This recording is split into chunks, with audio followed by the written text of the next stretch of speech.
In today's video, I want to show you guys how you can easily fix the Google account problem here on your Philips TV. Okay, for the first, what we can do is that we go on the home button, here in the home menu, go to the right into the quick settings here. Okay, and in the quick settings, now go on all settings. So what we can do first is that we go down here, and then we can try to go on system here right now, on system, and then go here on about.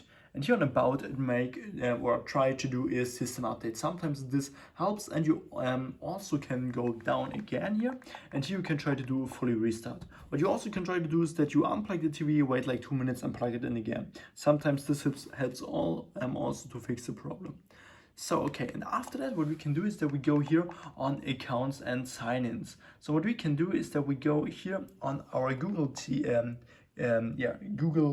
account, and here make sure that you don't lock the profile. So this is really important. Make sure that you turn this on. Okay, so this is really important. Then we have like also our services, and here we can also try to turn every here service on if we have like problems with these. Okay, so this is also really important.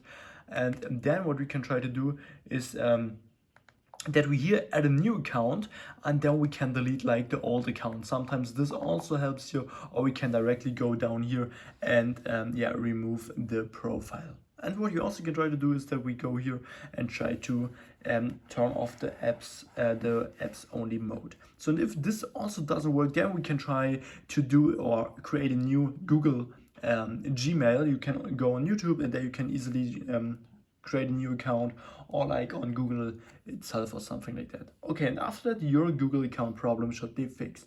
If I could help you with the video, then please leave a like and subscribe, and see you next time.